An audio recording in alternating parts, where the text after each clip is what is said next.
네, 그럼 박정희와 유신에 대해서 살펴보죠. 즉 장기 집권. 자, 박정희가 잘 모르겠어요. 67년도에 대통령 선거에 당선돼서 71년까지 임기했습니다. 그리고 3선 개헌을 했는데 3선 개헌도 그건 이제 반헌법적 행위고 날치기였고 하지만 3선 개헌만 하고 75년도에 물러났다면 지금 박정희에 대한 평가는 우리 뭐 저처럼 부정적으로 평가하는 사람도 있겠지만 훨씬 압도적으로 그 긍정적인 평가가 셌을 거예요. 3선 개헌까지만 하고 물러났으면 그럼 그건 그럭저럭 용인이 됐었을 거라고 생각하는데 유신을 하는 바람에 결국 75년까지 해야 할 걸 4년 더 집권하고서 이제 역사에 본인도 아주 불행해졌고 가족도 불행해졌고 본인 가족뿐만 아니라 우리나라 역사가 아주 불행해지고 후퇴했습니다. 근데 그거를 박정희가 이제 유신을 어떻게 하게 되느냐. 삼선개헌. 자, 혁명 공약에는, 5.16 혁명 공약에는 원대복귀 그걸 비쳤지만 총 거꾸로 들고 한강 다리 건널 때 권력을 순순히 내줄 생각했을까요? 저는 그때부터 중신 대통령 꿈꿨다고 생각을 합니다. 근데 이제 대통령 근데 선거를 거쳐야 했던 거죠. 이건 다른 나라는 쿠데타하고서 그냥 선거 없이 가는데 왜 선거를 거쳐야 했느냐. 그게 미국의 힘이에요. 왜냐면 한국은 미군이 그 수십만 명이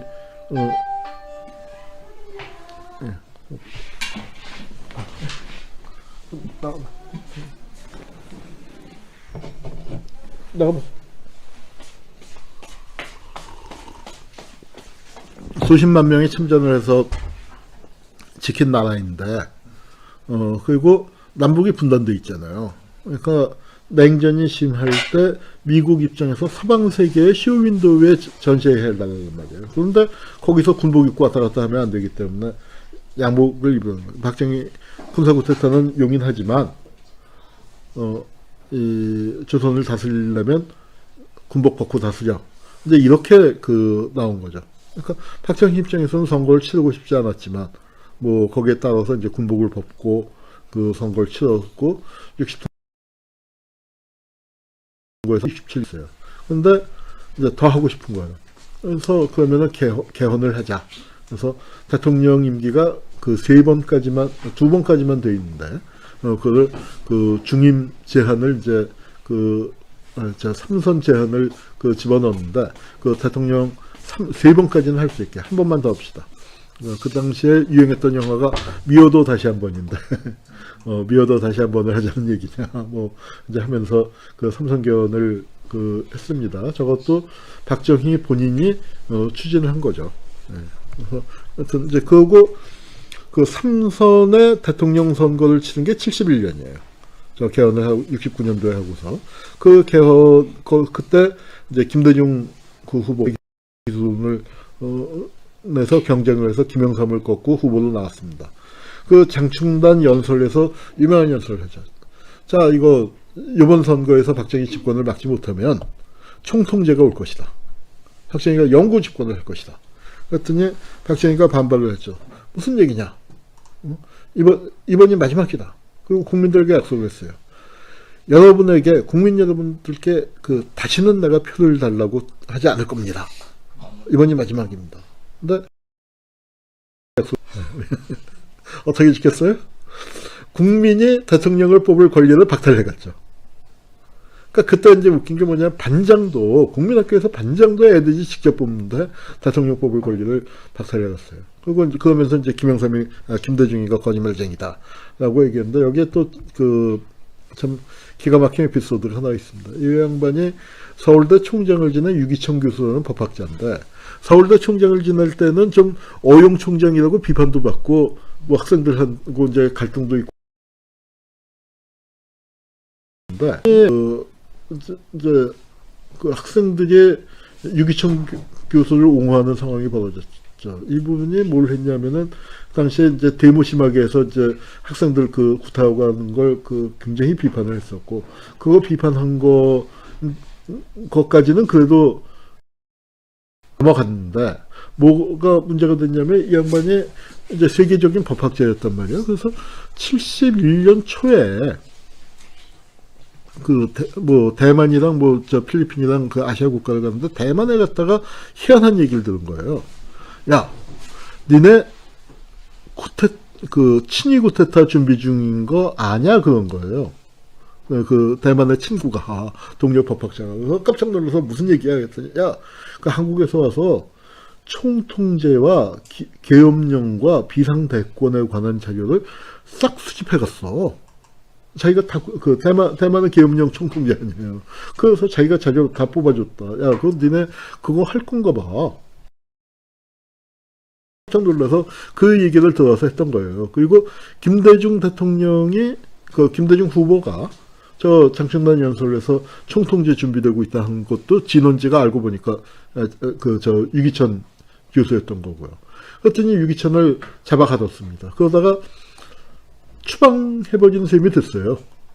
그 부인이 유기천 교수도 유명한 학자지만 부인은 정말 세계적인 학자였는데 외국인.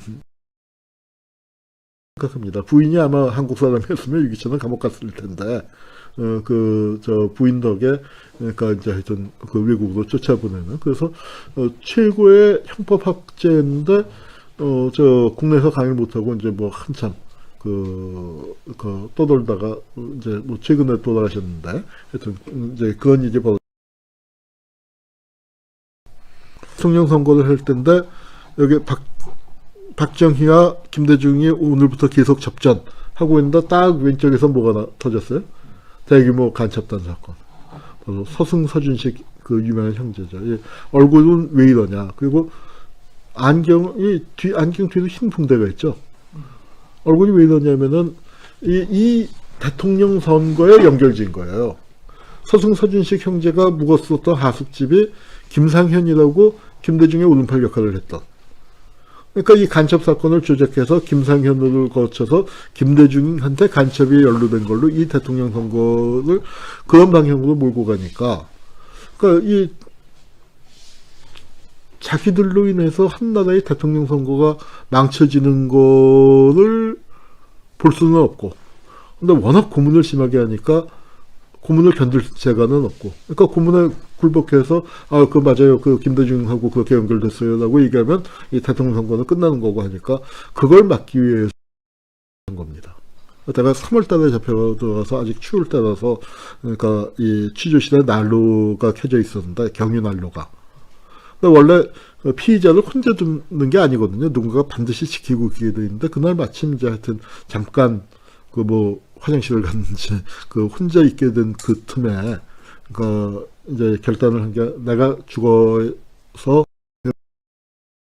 하고서 그 경유를 뒤집어 쓰고 온몸에 불을 붙인 거예요. 그게 휘발유였으면은 확 탔을 텐데 경유는 불이 잘 안 붙잖아요. 그러니까 그 서서히 타들어가는데 저 고통을 이제 참고서 그냥 비명도 못 지르고 그렇게 있다가 이제 막판에 몸부림치게 되고 또 연기가 나고 하니까 이제 보안소에서 뛰어갖고 이제 불을 꺼서 간신히 목숨은 구했는데 수술 수십 번 했죠. 그 동생 되시는 분이 서경식 선생, 우리 평화박물관하고도 강의 많이 하고 그러셨는데 서경식 선생 글에 보면은 참 기막힌 얘기가 나와요. 아버님이 저 재판을 아들 둘 일본에서 잘 키워서 그래도 한국에 가라고 해서 서승은 서울대 사회학과 대학원에 서준식은 서울법대 유학을 와서 다니다가 저렇게 잡혀갔는데 몇 달 만에 이제 재판을 한다고 해서 재판을 가봤더니 면회는 안 시켜주고 법정에서 봤는데 아들이 들어오는데 얼굴이 이상한 거죠. 그리고 저렇게 안경을 집에 들어오자마자 일본 다달미빵을 치면서 대성통곡을 해서 아버지 왜 그러세요 했더니 네 형이 귀가 없더라. 귀가 다 녹아내린 거예요. 그래서 안경을 저렇게 귀에다가 걸 수가 없으니까 저렇게 한 거고 참 악마의 시대였죠. 우리나라에서 간첩sad단 사건이 저는 정치적인 순간에 일어나고 했습니다. 저런 분위기 속에서 이제 유신을 일으키는데 유신의 참모장이죠. 이후락입니다.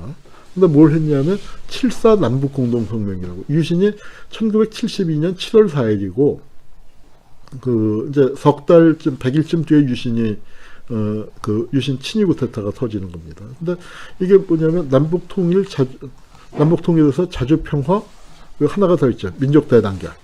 이제 그 3대 원칙에 합의가 됐어요. 이건 정말 깜짝 놀랄 일이었습니다. 지금 남북 정상회담의 충격 그거에 10배, 20배였다고 보시면 돼요. 이번에도 충격과 감동이었지만 이때는 이산가족들 부모님들 웬만하면 살아계실 때입니다. 북의 이산가족이 살아있을 때. 저는 그때 저희 선생님 중에 한 분이 제 중학생이었는데 중학교 1학년 때인데 그 선생님 중에 좀 나이가 드신 분인데 고향이 평양이에요. 그분이 굉장한 달변가였는데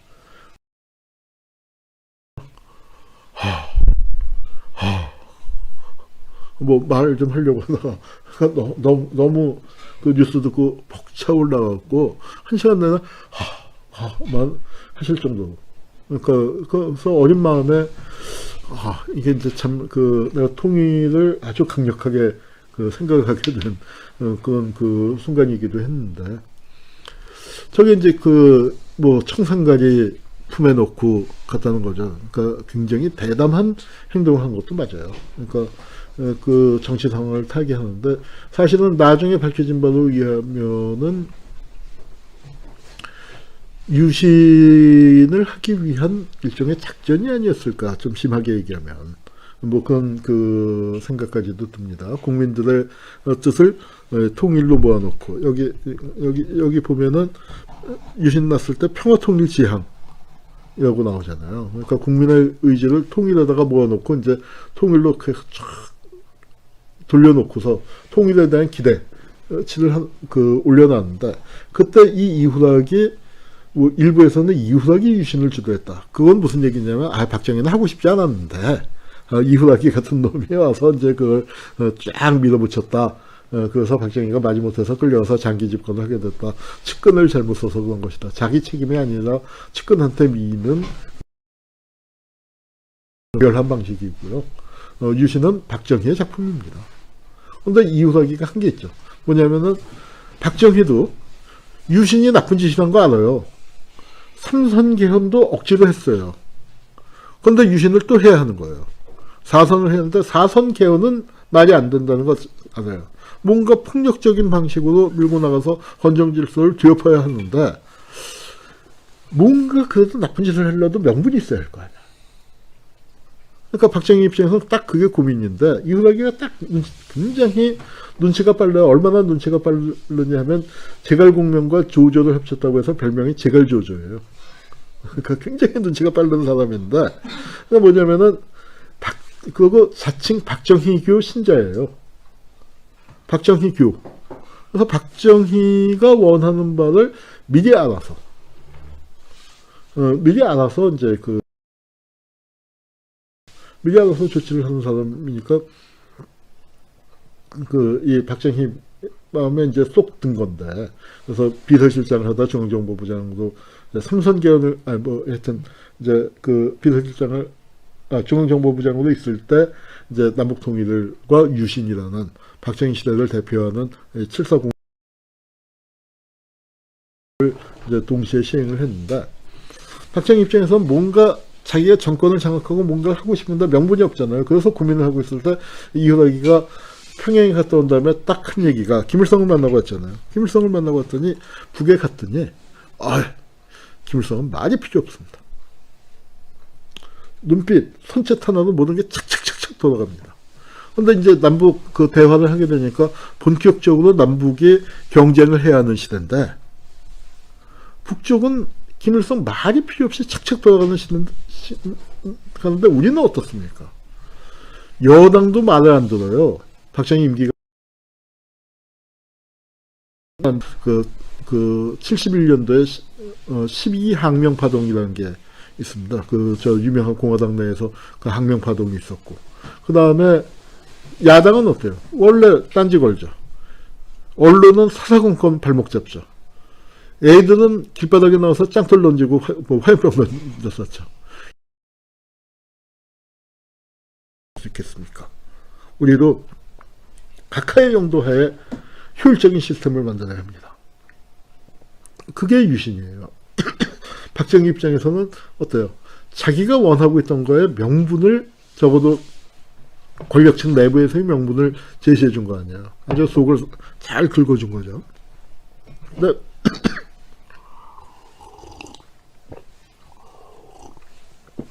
우리가 그 유신을 이해하려면 또 국제관계도 봐야 하는데, 자, 한국, 태국, 필리핀의 공통점이 뭘까요? 베트남 전쟁의 전투부대를 발견한 나라예요. 태국, 필리핀에 비해서 한국이 압도적으로 많은 병력을 파견했지만, 태국과 필리핀도 그래도 전투병력을 파견해서 미국의 명분 없는 전쟁, 태국, 필리핀, 한국이 없었으면 어떻게 되느냐면은 백색 제국주의가 아시아 민족을 침략해 들어간 전쟁이 되는데, 저기 이제 그 태국, 필리핀, 한국을 끌고 들어가면서 아니야, 이거는 공산주의의 팽창을 저지하는 제2세계의 전쟁이야, 이제 이런 식으로 그 명분을 바꾼 거잖아요. 그런 나라들한테 준 선물이에요. 알아서 해, 그냥 적당히 해, 뭐 해서 친위 쿠데타가 일어나고, 태국의 친위 쿠데타가 일어난 직후에 한국에서 떨어진 게 비상사태입니다. 그리고 필리핀의 계엄령 떨어지고, 그리고 다시 한국은 2단계로 했어요. 유신이 9월 23일이고 10월 17일이니까 그래서 유신이 나오는데, 저건 그러니까 미국이 기분 나쁘지만 알아서 베트남 파병에 대한 대가였다고 생각해요. 그래서 이제 그 유신이, 근데 박정희를 제일 옹호하는 조갑제도 뭐라고 얘기했냐면 느닷없이 벌어졌다. 그 당시가 실제 위기 상황도 아닌데 느닷없이 유신을 벌어졌다는 거예요. 저 중학교 1학년 때였는데, 그때 어디 그 학원에 있었는데 어떤 놈이 늦게 들어왔어요. 늦게 들어오면서 호들갑을 써는 거예요. 그래서 그 뭐라고 하냐면 탱크 중앙청의 탱크, 우리 광화문이었는데 중앙청 앞에 탱크가 나왔다는 거예요. 그러니까 그 선생님이 이 자식이 늦게 오면서 헛걸봤나 하고 이제 막 빨리 들어간자 하고 뒤통수 치고, 우리도 좀 낄낄대고 저 자식이 했나. 그리고 이제 수업 끝나고 나와서 보니까 진짜로 광화문에 탱크가 나와 있더라고요. 그래서 이제 느닷없이 그렇게 됐는데, 처음에는 유신이라는 표현을 안 썼습니다. 저기 유신적인 개혁이라는 그 박정희의 그 선언문에 나오는데, 박정희가 유신이라는 말을 좋아했어요. 5.16에 대해서도 유신적 개혁, 아까 그 책 있죠. 국가혁명과 나에도 그 표현이 나옵니다. 원래 이 유신이라는 말은 대원군 때도 나와요. 대원군 때도 나오는데, 그 대원군이 하묘 유신이라고 그 자신의 개혁을 표현했죠. 그래서 그러니까 개혁을 표현하는 말인데, 뭐 박정희가 대원군이나 뭐 시경을 읽은 것 같지 않고, 이거 시경에 나옵니다. 주나라가 비록 옛 나라이지만 개혁으로 천명을 새롭게 했다. 그래서 김영유신. 근데 이걸 이제 이 말을 갖다가 본격적으로 쓴 건 뭐 대원군이 먼저 쓰긴 했지만 유명해진 건 메이지 유신이죠. 메이지 유신, 그러니까 명치 유신이 바로 이건데, 명치 유신에서 명치 유신에서 따왔을 수도 있지만, 이제 사실은 소화 유신에서 따온 게 아닌가. 더 가까운 건 소화 유신 같아요. 박정희의 의식 세계를 아는 건 뭐냐면 2.26 사건이라고 해서 1936년도에 일본 군부의 청년 장교들이 일으킨 쿠데타입니다. 근데 천황이 승인을 안 했기 때문에 쿠데타 세력이 자살하고 이제 끝이 났는데, 이 소화 유신이 오히려 이제 박정희의 의식 세계를 보는 데는 더 잘할 수 있죠. 박정희의 청년기였고, 그 속에서 이 분위기가 이어지는 속에서 만주공관학교 일본 육사를 나왔으니까요. 그 10월 유신 때 나온 홍보물인데, 그 박정희 정권에서 만든 것 중에서는 제일 잘 만든 것 중에 하나라고 생각합니다. 10진법으로 10월 유신 100억불 수출 천불소득. 천불소득 때문에 이렇게 많이 가. 그러고 하는데, 북한이 지금 2000불쯤 되는 거죠. 뭐 물론 이제 화폐 가치가 달라지긴 했겠지만. 그래서 이게 굉장히 잘 붙인 구호고, 100억 불 수출은 금방 달성했어요. 77년도에. 이게 이제 10년대, 80년에 가면은 이렇게 될 거라고 했는데, 앞당겨서 달성을 했습니다. 이 만화를 그린 사람은 신동우 화백. 제가 홍길동 뭐 그런 거에서 아주 좋아했었는데, 이 포스터 이후에는 아이씨 하면서 어린 마음에 신동우 화백을 잡았죠. 그리고 이제 요건 우리 반어법 행위자 열전에서 뽑은 유신의 주역들인데, 사실 유신의 주역들이 잘 안 알려져 있어요.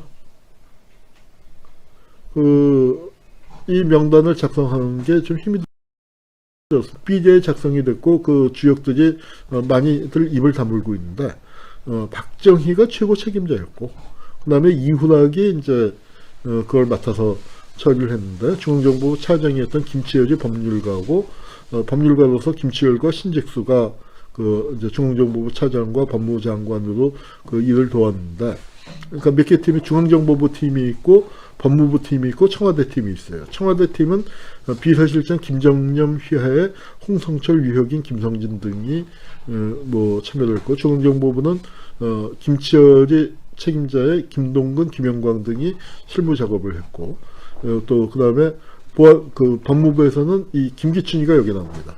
김기춘만 나온 건 아니고, 김기춘을 비롯한 소장검사 몇 명을 비롯해 동원해서 했는데, 김기춘이가 얘기한 건 자기는 대만 간 건 아니고 프랑스 가서 자료를 수집해왔다. 이제 그런 얘기를 고백을 한 적이 있죠. 강창성은 군을 다루기는 역할을 이제 맡아서 했고, 그래서 했습니다. 유신헌법의 내용은, 그러니까 헌법에서 이런 게 빠져요. 구속적부 시민이 뭐 고문 폭행 뭐 이런 게 이제 헌법에서 빠지고, 유신헌법을 만든 주역들, 한태연, 그리고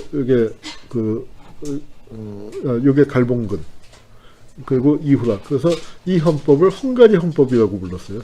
한태연과 갈봉근이 만들었다 했는데, 한태연의 증언에 의하면은 자기는 자꾸 수정정도 했고 이미 만들어져 있더라. 이미 갔더니 헌법은 다 만들어져 있더라. 그래서 자기 자꾸 다른 거 했는데, 그거 작업을 이 김치열, 신직수, 또 김기춘 등등이 이제 한 거라는 겁니다. 그래서 뭐 유신헌법의 내용이 이게, 그러니까 기존의 이제 헌법이 대한민국의 주권은 국민에게 있고 모든 권력은 국민으로부터 나온다. 그런데 유신헌법은 어떻게 되냐면 주권은 국민에게 있고, 국민은 대표제나 국민투표에 의하여 주권을 행사한다예요. 국민이 직접 주권을 행사하는 게 헌법으로 안 되게 돼 있는 겁니다. 주권을 행사하려면 대표자인 국회의원이나 대통령이나 통일주체 국민회의 대의원 또는 국민투표. 그러니까 국민이 길바닥에 나와서 나 대한민국의 주인이야 라고 외치는 것 자체를 헌법에서 금지시켜 놓은 그런 황당한 체제인 거죠. 그리고 이제 유신정회를 만드는데, 이건 일본 모델 대정 이천에 비슷한 분위기고요. 유신체제, 이게 중앙정보부, 보안사, 치안본부, 대공분실인데, 유신이라는 체제는 이런 기구가 없으면은 도저히 지탱이 안 되는 체제. 박정희 체제 자체가 그랬어요. 박정희가 18년을 집권을 했는데, 그 중에 11년 몇 개월이 계엄령 아니면은 긴급조치 아니면 비상사태예요. 그러니까 절반 이상이에요. 그러니까 박정희는 정상적인 방법으로 이 사회를 운영해갈 의지도 능력도 없었던 사람이죠. 이런 체제에 의지해야만, 그래서 강압적으로 나를 따르라, 아주 안 따르는 사람은 뚫겨 패고 그랬던 거였습니다. 그래서 이제 대통령을 국민회의에서 뽑는, 반장도 우리 손으로 뽑는 시대에 이제 됐고, 이게 어디까지 이어지냐면은 전두환 때까지 이어집니다. 87년도에 직선제가 되게 되죠. 박정희가 유신을 하고 난 다음에 이제 한 게 김대중 납치를 했는데, 시간이 많이, 잠깐만요. 아이고, 예, 뭐, 예, 더 진도를 좀 빨리 나가야겠습니다. 상세하게 설명을 해야 재밌는데. 자, 김대중 납치 사건. 우리가 김대중 납치 사건이라고 부르는데, 어때요? 여러분 생각하실 때, 김대중을 죽이려고 했던 것 같아요? 죽일 생각이 없었던 것 같아요. 자, 그래서 김대중을 죽일 생각이 있었다면 살인미수 사건. 그렇게 불러야 할 텐데, 하여튼 납치 사건이에요. 근데, 동교동에서는 죽이려고 그랬었다. 그렇게 주장을 하는데, 저는 잘 모르겠어요. 그리고 적어도, 죽이려고 하는 그 서면 명령은 없었어요. 서면 명령은 없었어요.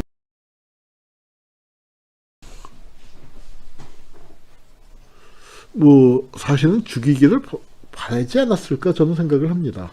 근데 어떻게 됐냐면은 실패하니까 아무도 책임을 안 지는 거고, 그리고 그 다음에 권력이라는 게 죽이라는 명령을 잘 안 내려요. 최고 권력자는. 그럼 밑에서 알아서 하는 거죠. 제가 그걸 누구한테 배웠냐? 유승환 감독한테 배웠어요. 뭐, 언젠가 영화를 찍었는데, 그 다음에 이제 만나서 얘기를 하다가 굉장히 좀 오래돼서 잊어버렸는데, 특별한 장소에서 찍었어요. 그래서, 야, 저기 안 빌려줄 텐데, 저거 어떻게 섭외했어요? 했더니, 자기는 모른다는 거야. 잘 모르겠어요. 그래서 좀 약간 기분이 나빴죠. 아니, 무슨 엄청난 비밀이라고, 안 가르쳐줘. 해서 약간 좀 좀 퉁명스럽게 나갔나 봐요. 그랬더니, 정세가, 선생님, 아닙니다. 제가 진짜로 모릅니다. 어떻게 몰라요? 그랬더니, 씩 웃으면서, 사실 영화판에선 감독이 좀 세거든요. 그러니까 저는, 어떻게, 그런 얘기 안 합니다. 나는 이런 데서 찍어야 하는데, 내가 이렇게 구상하고 있는 걸 생각하면 이런 장소가 필요한데 하면은 이제 며칠 지나면은 이렇게 후보지를 몇 개를 갖고 온다. 이렇게 보고서 이제 설명 듣고 나는데 여기서 찍었으면 좋겠네. 하면은 여기는 저 섭외가 어려운데요. 이제 하면은 여기서 찍어야 하는데. 여기가 제일 좋은데. 자기는 그렇게만 얘기한대요. 그러면은 어떻게 했는지 모르지만 섭외됐습니다. 며칠 날 스케줄 잡으시면 됩니다가 된다는 거예요. 그 얘기를 듣고서 많은 걸 깨달았습니다. 박정희가 이후락을 불러서 뭐라고 했을까? 저 새끼 죽여. 그거 아니에요. 조폭도 그렇게 안 해요. 조폭도 어떻게 하냐면은 나는 저놈만 보면 소화가 그런데 이제 소화제를 사다 주면 어떻게 되겠어? 이게 말귀를 못 알아듣고 있으면은 귀신은 뭐 하나 저런 거 안 잡아가고. 그래도 또 말귀를 못 알아들으면 어떻게 하겠어? 불러다가 이제 패는 거죠. 야, 이 새끼야, 넌 밥 처먹고 뭐 하냐? 하면은, 아씨, 형님이 왜 저러시나? 이제 하다가, 알아서, 이제 저놈 얘기를 계속 했으니까 저놈인가 보다 하고, 칼질을 했어요. 근데 이제 그게 사건화가 됐어. 그러면은 검찰이고 경찰이고 찾아와서, 찾았잖아. 네가 사주했지? 내가 사주하긴요. 내가 무슨 얘기를 했어요? 난 저놈을 보면 그냥 소화가 안 된다는 얘기 정도만 했을 뿐인데. 저 무식한 새끼가 괜히 쫓아가서 칼질을 한 거지. 내가 무슨 사주를 했냐. 이렇게 되는 거거든요. 박정희가 이후락을 불러서 한 얘기는 김대중이가 저렇게 떠들고 있는데 임자는 뭐 하는 거야? 중앙정보가 뭐 하는 거야? 그거였을 거예요. 아씨, 저거 어떻게 해. 입을 다물게 해라. 그런데 사람의 입을 우리가 열심히 생각해보면 한 3726까지는 만들어낼 수 있지 않을까요? 그러니까 그거는 알아서 내가 중요한 건 결과지. 방법은 네가 알아서 하고 책임도 네가 지는 거고. 잘했다 못했다만 나는 상 주면 되는 거. 그게 진짜 권력인 거죠. 그러니까 이후락이가 와서 이기는 방법에서부터 여러 가지를 이제 생각을 했는데 죽이질 않고 집에다 들여다 놨죠. 이거는 뭐 이게 재밌는 얘기니까 그냥 얘기가 나온 김에 시간 조금 더 가도 합시다. 김대중이 살아서 돌아온 거는 윤진원이라고 있어요. 나 여기 이 파일에는 사진을 안 집어넣는데 납치 책임자인데 그 사람 덕이라고 생각해요. 그 사람이 김대중 납치에서는 현지 책임자인데, 그러니까 아니 실행 책임자인데 그 실행 책임자가 마음이 변해서 살려준 거예요. 왜냐하면은 이 사람은 김대중을 죽이라는 명령을 받은 건 아니야. 그러니까 명령 확인을 요구했어요. 이게 죽이는 겁니까? 뭘 했더니 네가 알아서 해. 죽이라는 명령을 받았으면 죽였을 거예요. 근데 그 죽이라는 명령이 없고 이게 나중에 뭐가 어떻게 될지 모르잖아요. 박정희가 그 장기 집권을 뭐 하겠지만 이게 나중에 어떤 뒤태기 날지 모르는데 죽이면은 자기가 뒤집어 쓰게 되잖아요. 저기서 납치해갖고 일본 경찰 완벽하게 따돌렸습니다. 뭐 바보같이 지문을 남겼어요. 그리고 지문을 남긴 것 때문에 지문이 일본 신문에 뭐라고 났냐면 여기 이제 투명한 컵 있죠, 유리컵. 육안으로 봐도 선명하게 지문이 남았다는 거예요. 그래서 그 아주 놀림을 당했죠. 야, 저게 300엔짜리 사건. 그 당시에 좋은 목장갑이 일본에서 300엔이었나 봐요. 중앙정보부에는 장갑도 안 끼냐? 지문을 남겼다고. 그래서 그 놀림을 받았는데, 하여튼 그 지문을 남기긴 했지만, 김대중은 완벽하게 납치를 해서 안가에다 가뒀으니까, 살해하려면 토막살해를 해도 충분할 시간을 갖고 있었는데 안 한 거예요. 왜냐? 이거 어떻게 될지 몰라. 그리고 배를 태워서 보냈다는 얘기는 아마 들어보셨을 텐데 그 배는 원래 김대중을 태워서 보낼 배가 아니에요. 그 윤진원이가 일본에 들어갈 때는 공항 여권을 갖고 공항을 통해서 들어갔어요. 그리고 그 배를 타고 빠져나오면은 윤진원이 취입국 기록상에 일본에 있는 게 되잖아요. 수사에 혼선을 주기 위해서 그렇게 자기의 탈출용 배인데 막판에 자기는 안 타고 김대중을 실어보낸 거예요. 그리고 일본 영해를 벗어나서 한국 영해에 들어가고 난 다음에 중앙정보부에다 보고하고 그리고 난 어떻게 할까? 나 여권이 대사관에 있는데 여권 줘서 나 한국 가게 해줘.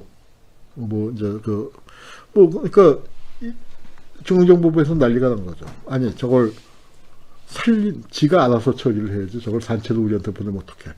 지금 김대중의 행방에 대해서는 전 세계가 주목을 하고 있는데. 그러니까 뱀탕이 몸에 좋다고 야 뱀탕이 몸에 좋다며 뱀탕 좀 구해와봐 했더니. 뭐 항아리가 왔는데 뚜껑을 열어보니까 뱀이 산채로 들어있으면 얼마나 기겁을 했겠어요. 그러니까 김대중이가 그 배를 타고 한국 영내로 들어왔다는 얘기를 들었을 때 박정희나 이후락이 어떤 표정을 지었을까? 그건 꼭 한번 보고 싶어요. 그러니까 이제 그 둘 입장에서 의학이 된 거고 결국은 이후락이 한테 책임을 물어서 이후락을 해임시키는 이제 과정이 됩니다. 저 밑에 사진은 기막힌 사진인데 어때요? 저 일본 수상 다나카예요. 엄청 거만하죠. 왕거만 그 옆에는 개굽신이죠. 왕거만 개굽신은 아주 그 대표적인 사진인데 저게 일본에 가서 한국 정보요원이 아무리 한국 사람이지만 납치한 건 일본에 대한 엄청난 주권 침해잖아요. 거기에 대해서 이제 그리고 그걸 일본이 덮어줄 수 없는 상황. 왜냐하면 한국 외교관의 지문이 나와버렸으니까. 그게 없었으면 일본에서도 덮어주려고 그랬을 텐데 도저히 덮을 수가 없는 상황이 돼버렸죠. 근데 그걸 뭐 하여튼 김동훈이 빼돌리고 하여튼 덮어주는 대가로 저 한국에서 돈을 갖다 바친 거죠. 일본 한테. 그 돈을 갖다 바친 주역이 누구냐? 저 지금 개굽신의 주역이 바로 땅콩의 할아버지예요. 땅콩 주현아에. 그러니까 이게 그 집안이 참 내력이 그래서 약한 사람들, 아랫 사람들한테는 뭐 엄청 소리 지르고 폭언하고 난리를 쳤지만 또 이렇게 권력에서는 또 저렇게 했습니다. 그리고 이제 김대중 납치 사건이 터지니까 유신이 처음 났을 때는 국회의원을 그건 뭐냐면 국회의원 밑으로는 다 그냥 싹 입을 다물어 버린 거죠. 그래서 조용했는데 유일하게 바깥에서 떠드는 게 김대중이었단 말이에요. 김대중만 입을 다물게 하면은 저건 유신에 아무 문제가 없는데, 박정희가 그렇게 해서 이제 중앙정보부가 나서서 사건을 하다가 이제 커져버린 거죠. 그랬더니 10월 2일 날, 73년 10월 2일 날 서울대에서 데모, 그게 그다음에 첫 번째 데모인데 그 데모가 막 확산이 되니까, 데모를 막을 때 제일 좋은 건 뭐예요? 배후에 간첩이 있다죠. 그래서 간첩단 사건을 조작하려고 하다가 사고가 터졌어요.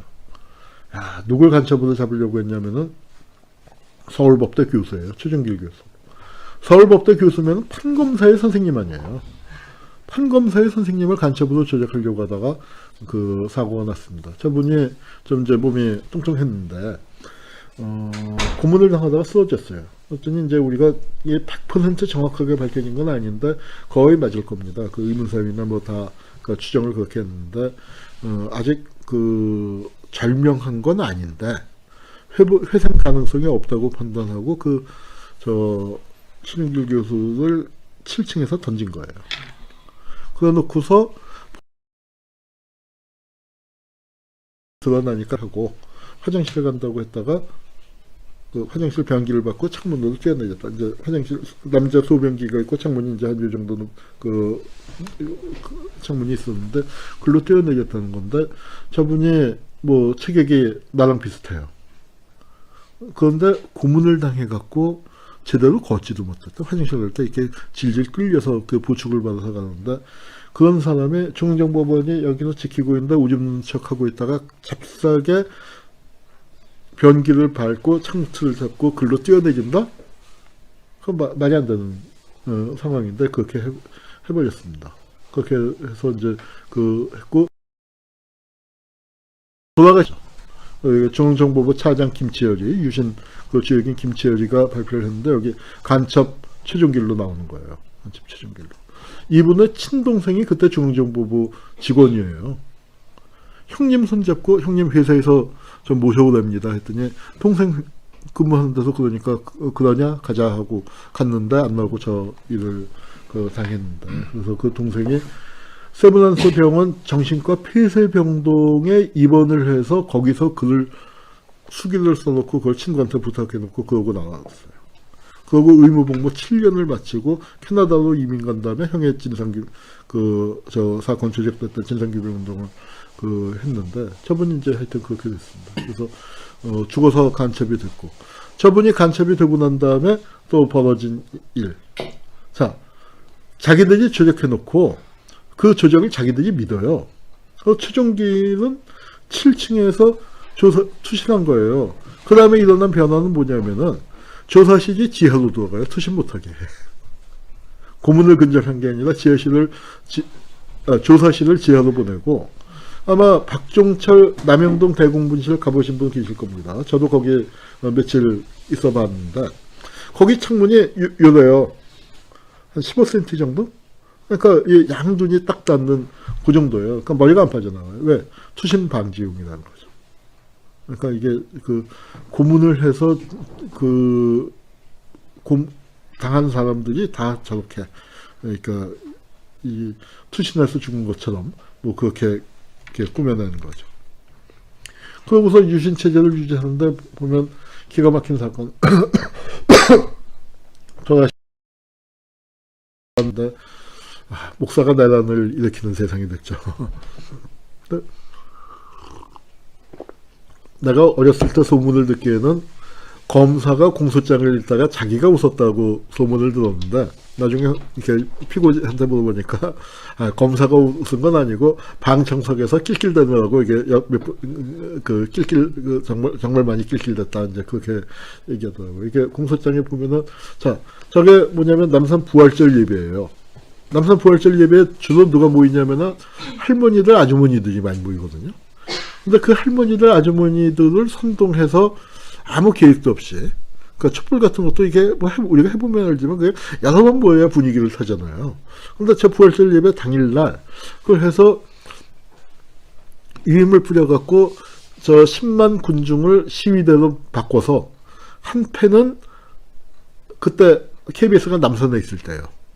KBS 방송국을 점령하고 또 한 패는 정부 청사를 점령하는 그런 내란 음모를 꾸몄다는 거예요. 그럼 내란의 도구는 뭐냐 했더니 성경책과 찬송가밖에 없어요. 이제 그런 웃기는 사건들이 만들어지는 시대입니다. 그리고 이제 인혁당 사건이 터지는 그 시대인데 이게 그 인혁당 사건 사형 판결이 나던 날 신문이에요. 4월 8일째 신문인데 그때 분위기가 어땠나? 그러니까 이게 이제 그 사형이 뭐 조작 사건에 지만 박정희도 나중에 이 사형시킨 걸 후회했다고 그래요. 근데 그 당시가 상당한 위기 상황이었던 건 맞아요. 얼마나 위기 상황이냐. 이거 보면 월 공군기가 대통령 관저에 투탄. 공군기가 아니고 남부 월남의 공군기가. 쉽게 얘기해서 우리 공군 비행장에서 공군 비행기가 떠서 청와대를 폭격했다는 얘기예요. 그러니까 그 정도로 월남이 무너져가는 상황. 공산군이 사이공에 11km 육박. 11km면 여기서 한강쯤? 과히 멀지 않은 거죠. 군대 행군하면, 급속 행군하면은 2시간 정도? 2시간에서 조금 더 걸리는 그 정도. 걸어와도. 그 정도 거리니까 굉장히 위기 상황. 당시 사이공, 지금 호지민시죠. 거기가 이제 함락이 임박한 그런 상황이었기 때문에 한국이 위기 상황이다. 그래서 그걸 다잡기 위해서 이제 이렇게 한다. 이렇게 한 거죠. 그 당시에 그 국회의원도 고문하던 시기고, 그리고 이제 사회안전법이 만들어져서 통과되고, 사회안전법이라는 건 뭐예요? 이 사람들을, 좌익수들을 전향 안 한 사람을 그냥 감옥에 가둬두는. 그래서 이제 4대 법안이라고 해서, 그러니까 유신시대 아주 나쁜 법안들, 사회안전법, 민방위법, 방위세법, 교육법, 이제 이런 것들이, 그러니까 대표적인 유신 법안으로 국회에서 날치기로 통과됐습니다.